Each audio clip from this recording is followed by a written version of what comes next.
I'm making an incredible custom Warhammer board set on a Space Hulk. In the first part of this series, I built the exterior wall of the spaceship.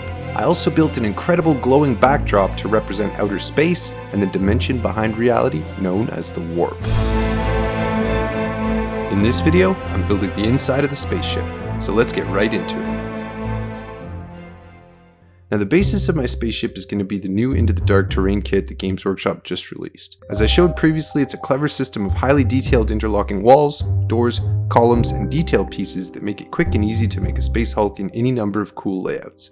But since Games Workshop asked me to do something special, we're going to do some scratch building, kit bashing, and customization to make something truly unique and extra immersive. With one of the table edges dominated by a spaceship exterior, some of the rooms will face outer space. I showed you in part 1 my plan to put a hangar-like entry point in one corner and then a grand hall with windows next door. I thought an excellent way to add character and variety to these rooms would be in the addition of some height and space, so I made the decision that each room will be double height.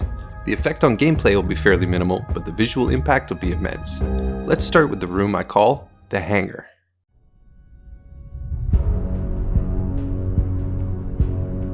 For the hangar room, I decided to make a split level feel, with doors at 2 heights. By gluing the Into the Dark walls on top of each other, I made a nice hangar wall.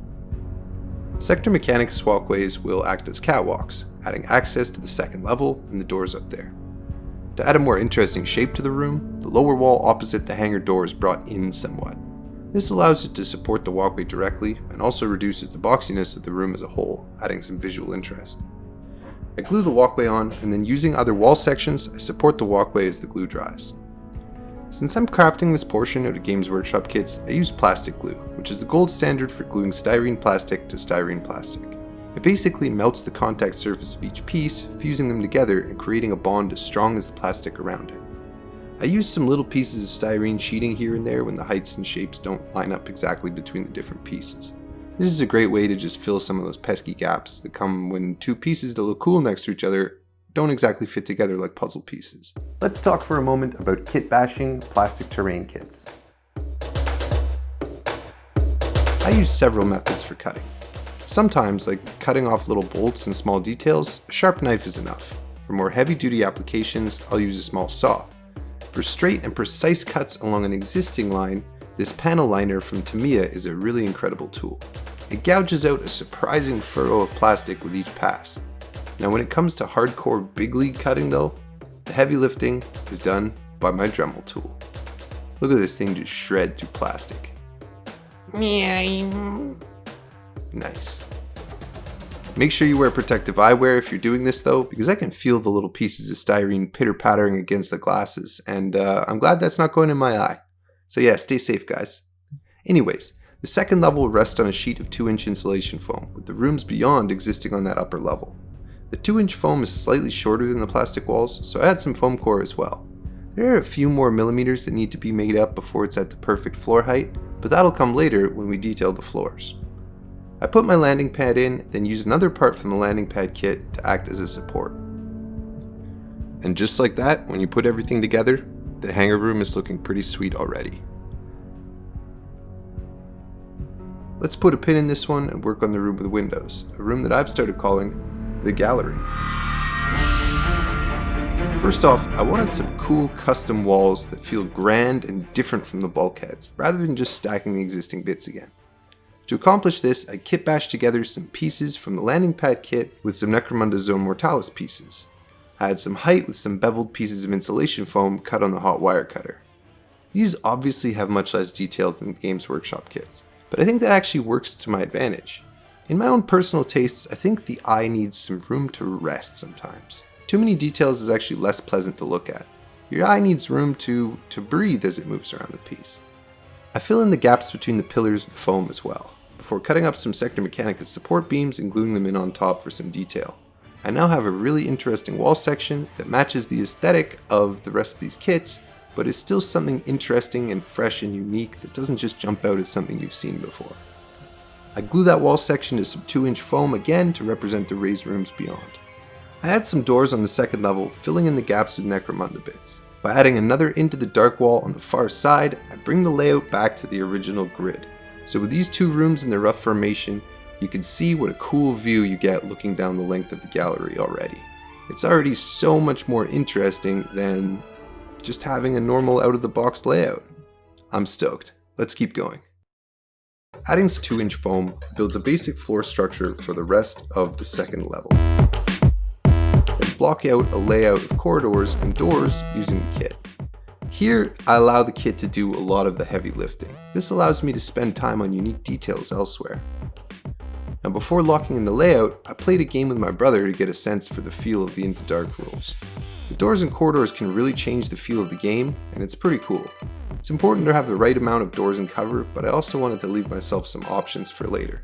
So some of the parts where the scatter terrain is able to slot in, I'm going to leave that as pieces that you can move around, so you can get some variation from this table even though it's going to be relatively fixed.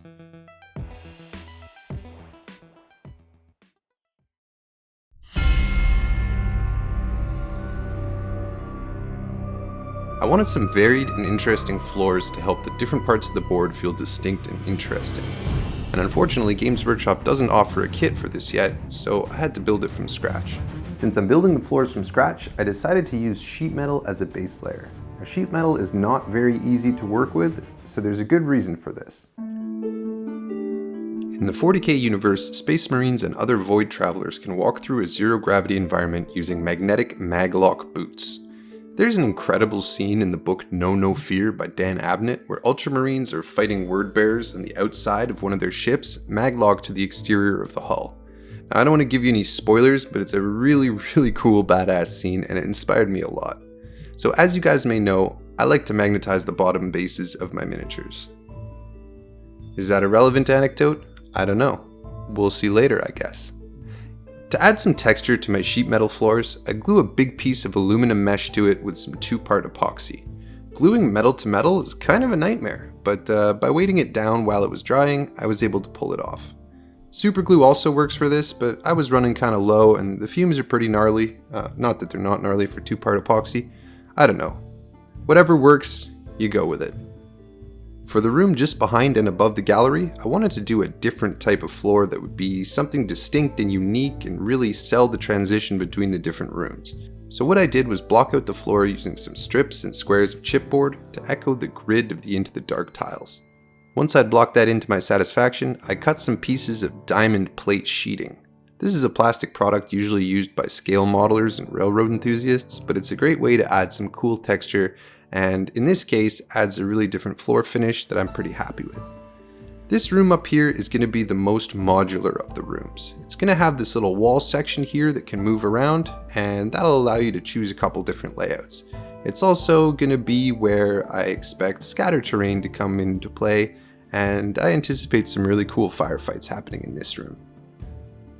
I wanted to take advantage of the fact that the sides of this table are cross sections, so I have a little bit of depth to work with to add some more dimension to what would otherwise be a mostly 2-dimensional table. So I decided a cool way to do that would be to have sort of a maintenance corridor underneath one of the hallways. A huge influence on this choice is the movie Alien, where the alien's moving around maintenance corridors and access shafts and they can't pinpoint its location until it's too late. I think this is the best scene in all the Alien movies, to be honest. I was genuinely scared. Anyways, I glued together a bunch of pieces of Zone Mortalis walls and trimmed off the tops for height. There's my driver's license in the frame for some reason. This is a do not do on the internet 101, but you know I'm still learning, guys, so I don't think there's any sensitive information on the back anyways. Hopefully.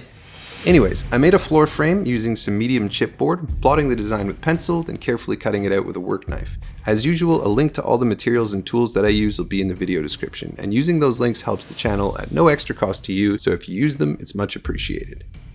With that frame cut out, I used super glue to attach some aluminum Sculptor's mesh to the frame, trimming the excess with some scissors. This makes a great detailed walkway. My first tutorial on the channel actually featured something very similar to this. It's crazy how time flies. Some things just stay the same. I used some Foamcore on some 2-inch insulation foam again to make the rough shape of the floor segment in the corridor below, and then I glued on a Zone Mortalis walls backdrop. So sometimes I do this really stupid thing where I press record on the camera thinking that I'm starting recording, but I'm actually stopping recording. So if I do that several times in a row, I actually have a bunch of footage of all the moments in between what I wanted to film and don't capture any of what I wanted to film itself. Anyways, I did that for a little bit here, but I didn't lose that much footage. I basically just glued a length of pipeline from the Battlefield expansion set onto some little foam blocks to raise them up, as you can see here. This piece on the end, it's a little hard to see, but it's actually one of the old Necromunda bulkheads from the starter set released in 1995. These pieces are some of the best terrain ever made in my opinion, and it pains me to cut them up, but I wanted to put some of them in as a little bit of a tribute. I added an angled ladder to create an access point for the maintenance corridor and then glued some foam support beams to my walkway to test fit that in place. I checked the clearance with the Chaos Space Marine. It's cozy down there, but a mini can fit snugly. On the top, I added some sheet metal, then more Sculptor's mesh, and having blocked in the corridors previously, I laid out some bits of chipboard where they'll sit. Not only as a guide for myself, but to add more detail and visual interest to the floor. Do you remember in part 1 how I said the Gallowdark is composed of tons of ships from all sorts of alien races, not just humans? Well, what is a ship when you really think about it? It's a vessel that carries things, right? So technically, this start collecting box is kind of an Eldar ship, right? Anyways, I'll cut that up and use the cardboard just so the Xenos players get their customary crumb of attention. I used this Eldar card to add a few final details to the floor and clean up some of the edges and add some more features. Put the walls back on and boom, a very cool maintenance corridor.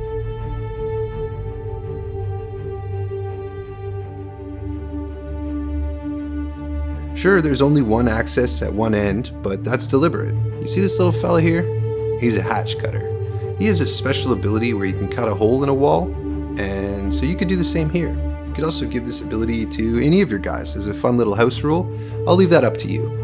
I'm feeling pretty stoked about this maintenance corridor, but I wanted something really special on the inside corner of this piece. Another access point / deployment zone that would have at least equal interest to the hangar and space vista outside. Which is why I decided to create a bottomless shaft.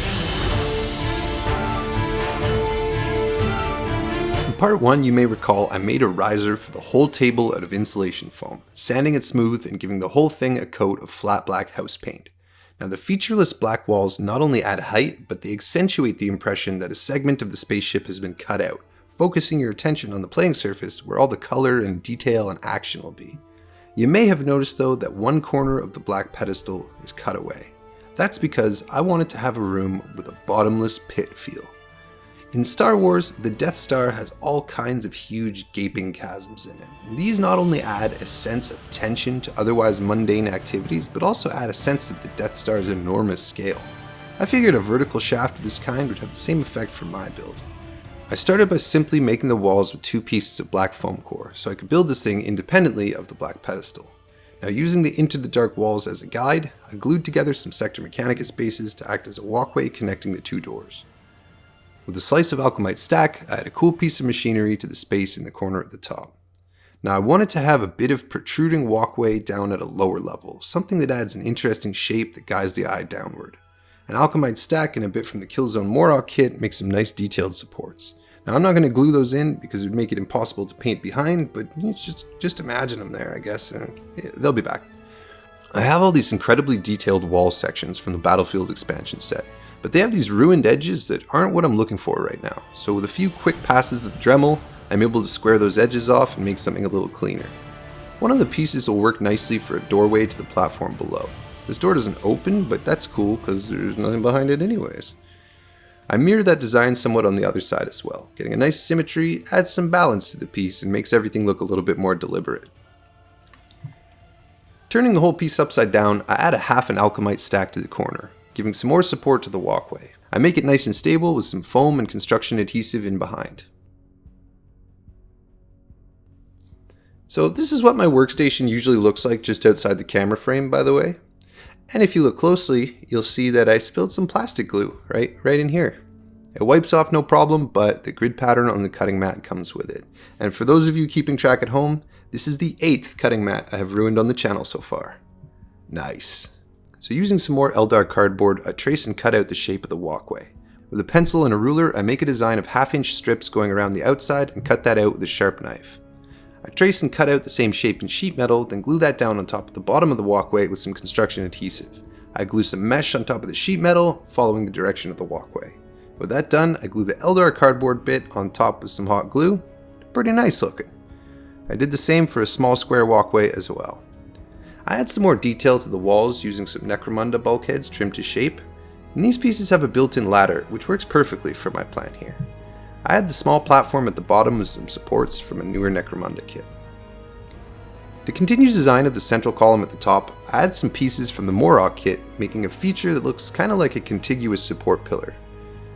Using more bits, I make a mechanical mushroom, adding more height and detail to the corner piece. Now I lay a long length of pipe in one corner, continuing it on the walkway above. This gives some continuity to the whole piece, really selling it as a vertical shaft. Cool. Well, I'm out of here. It's starting to look really cool, but there are a few gaps and rough edges to hide. This circle here looks pretty terrible, so I cut out the foam behind, then add a little collar piece from the Alchemite stack. With some toy pipes, link in the description, I obscure some more of the rougher edges and bits that lack detail.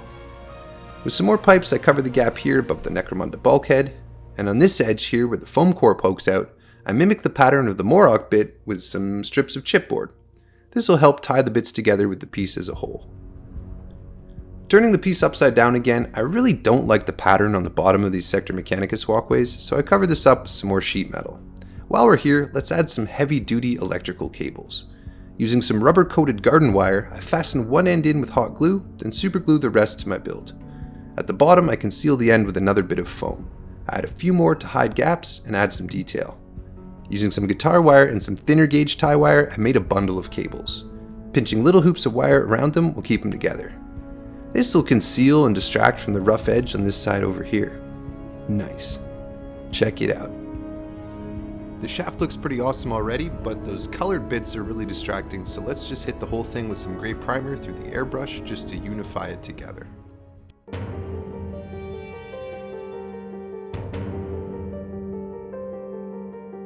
The shaft looks incredible and detailed and cool, but does it look bottomless? Not yet. So I went out and bought some 12-inch mirror tiles, and if you put one at the bottom, wow. All of a sudden there's a pretty convincing illusion that the shaft continues down into the table. This is a good time to mention that I've been magnetizing the bases of all my miniatures using powerful little magnets from the sponsor of this video, the Magnet Baron. And since I put sheet metal on the bottom of all the walkways, you can place a miniature on the underside of the walkway here, and see him standing way down there, making the illusion 10 times as strong.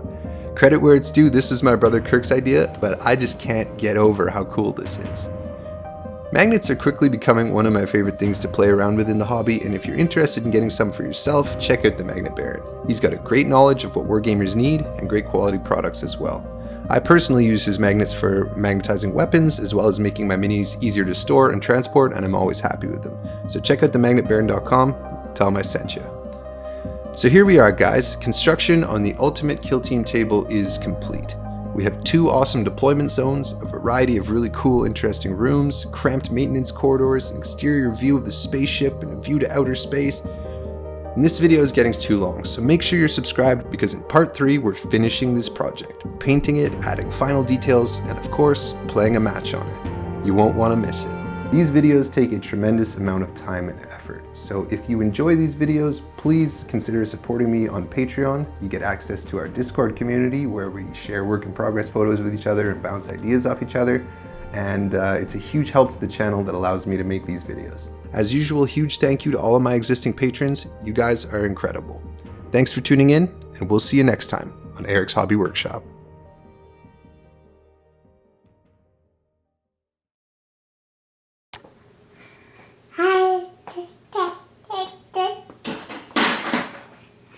Daddy do da, daddy do ba.